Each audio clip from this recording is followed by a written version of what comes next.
Hello and welcome back to the channel. This review is for Raising Kanan, Power Book 3, Season 2, Episode 6. We open up the episode with Rock coming through with that big dick energy, talking to her group of guys, letting them know she's no punk. It is what it is.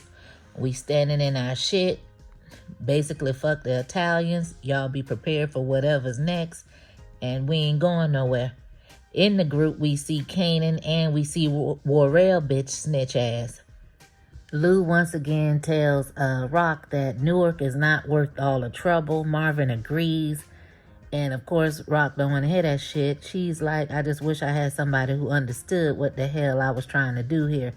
And basically, if you don't think big, you're gonna stay small. Why Warrell ass always look like he wanna goddamn cry? Warrell tells Rock that Unique has a connection with the Italians. He is friends with Sal's son. They've been connected for years. Rock questions how the hell does Warrell know. Warrell tells her that hell, he been running with Neek for years. Hell, he was just working with him 2 days ago. Hell, you just picking him up. He tells her, but now he's loyal to her and he works for her. And he just feels like that Neek owes her that. But we know that's all some bullshit. Neek setting Rock ass up. I hope the hell she see it coming. We get a scene with Howard sitting in a diner.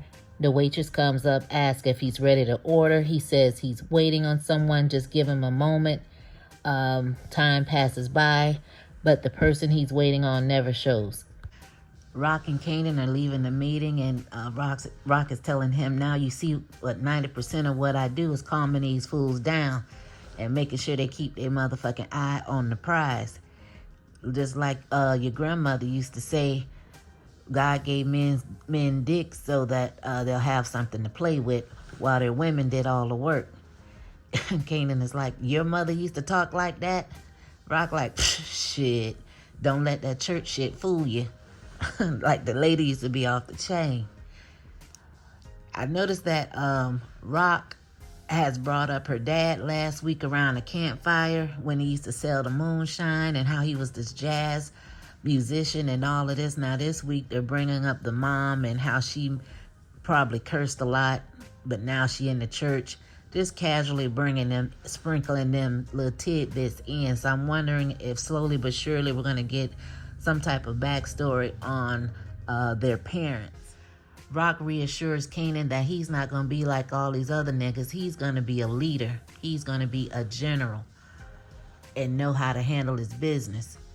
I guess we see Kanan took heed to that tidbit of information, but we'll get into that later on in the episode. Oh, Lord.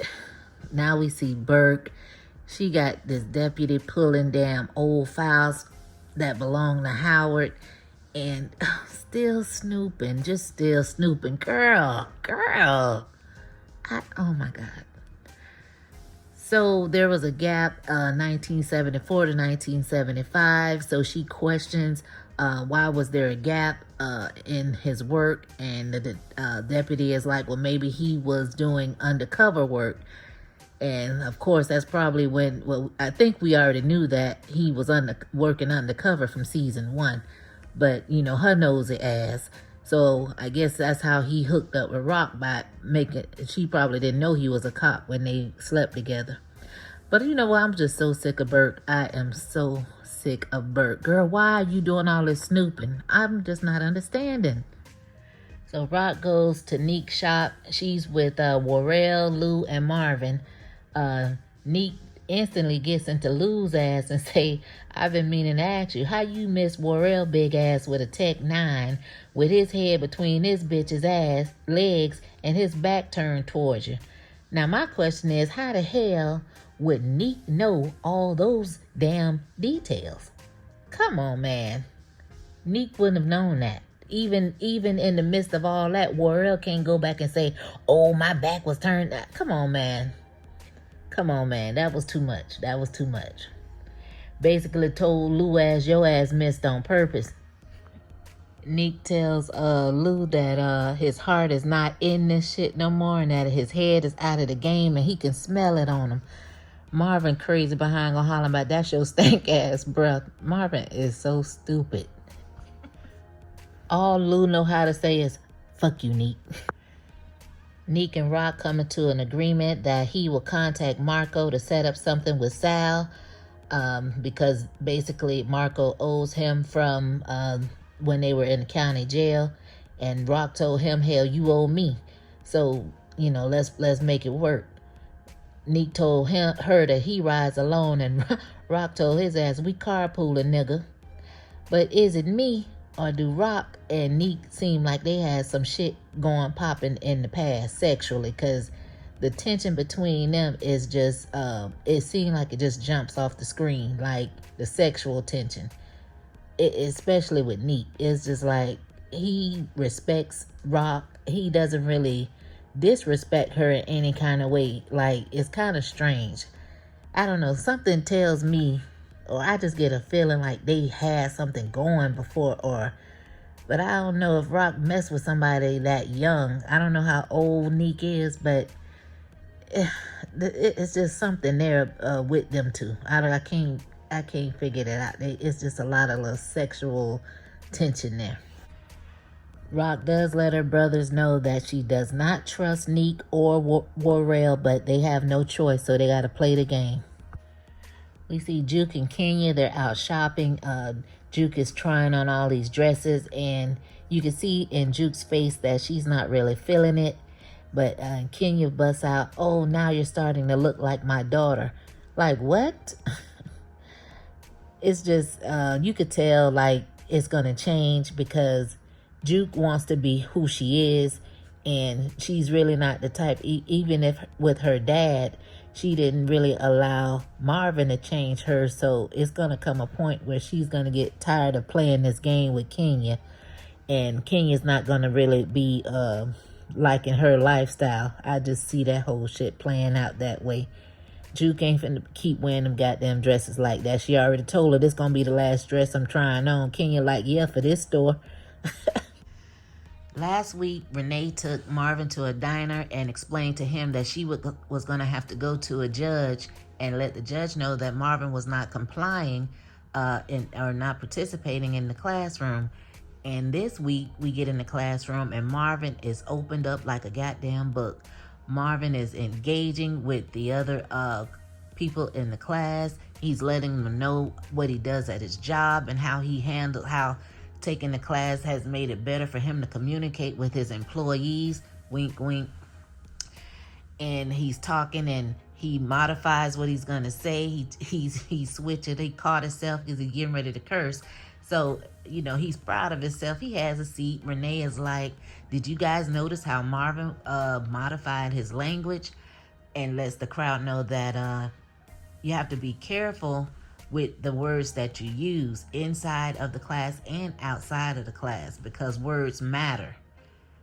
Renee tells the class that giving in to your anger is not always the easy way out.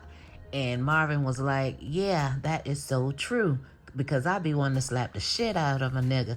Then he looks at Gerald and points to him like, yeah, nigga, you remember? Renee is quite impressed with how well Marvin has done in the classroom. She lets him know that he's done a good job.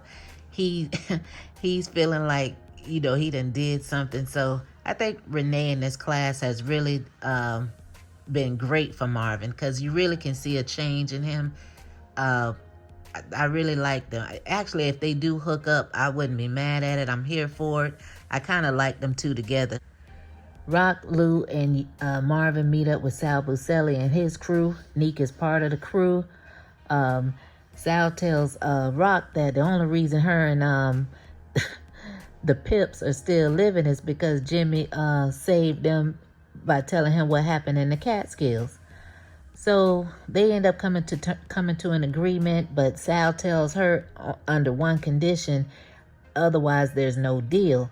And that is that Neek has to run the operation in Newark. And of course, Rock has no choice. She agrees. She tells him Neek is like family. But all the while, she gritting her goddamn teeth. So Rock is pissed the hell off. She grabs Neek and let him know, I already peeped how you and Warrell set all this bullshit up. But it's a long game, nigga. It ain't about how you start, and it's about how you finish. And Neek tells her, well, I already feel like I already hit the buzzer beater.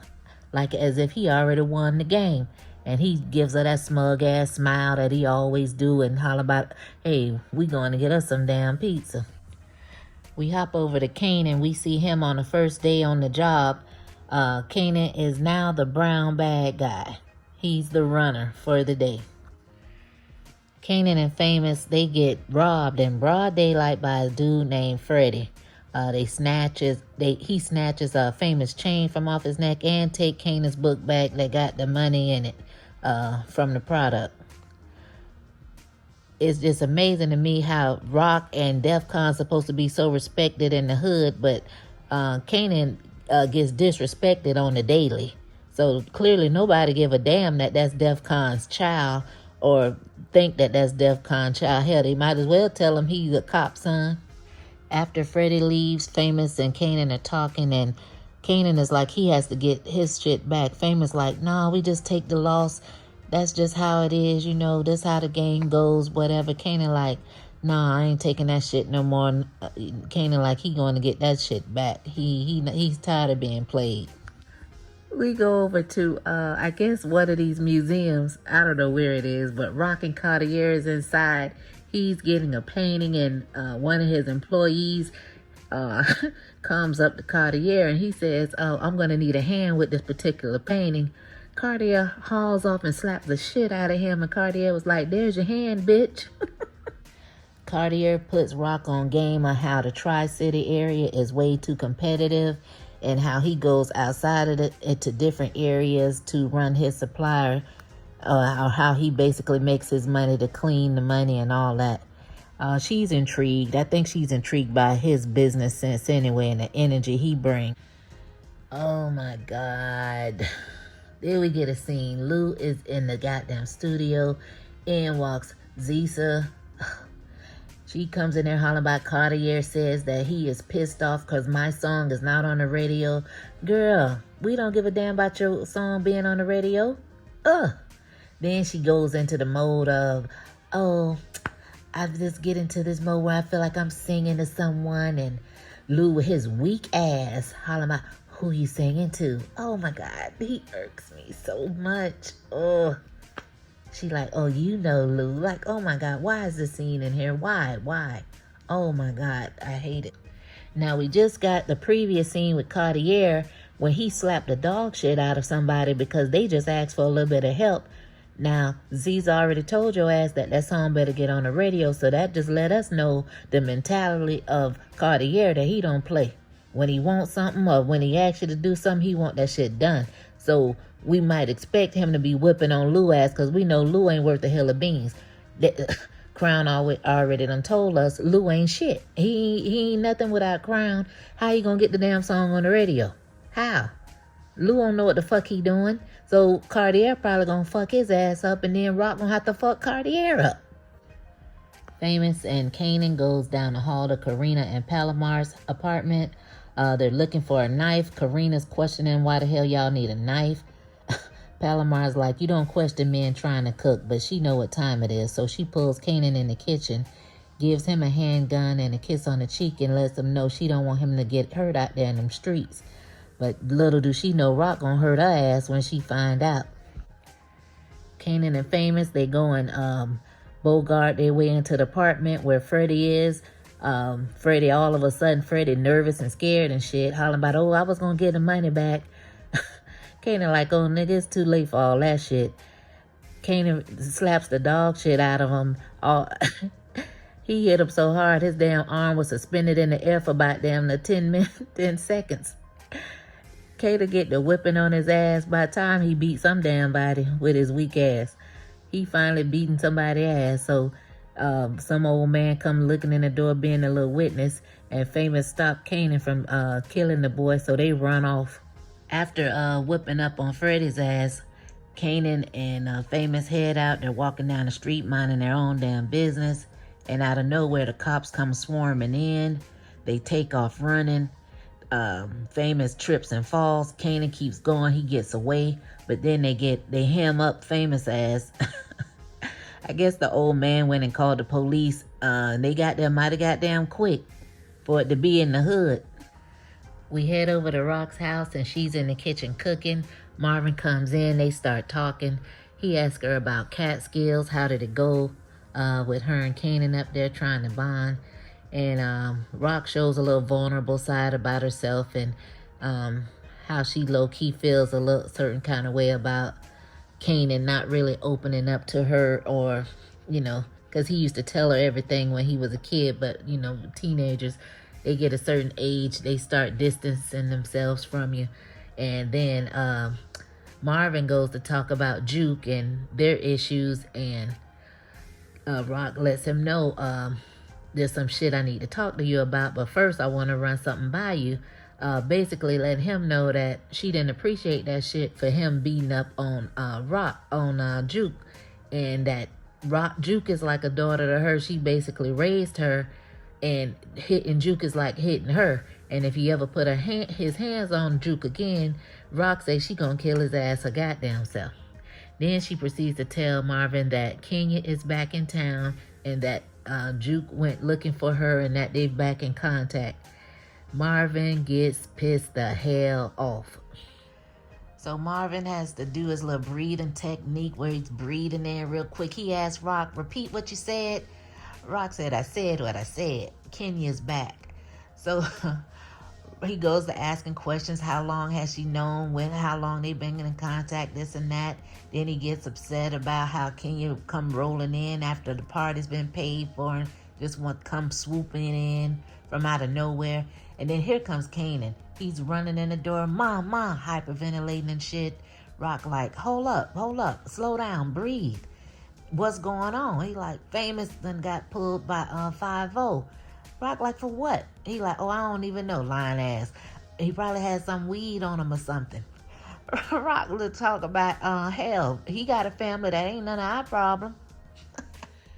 Rock say, we don't pay to take on other people's problems.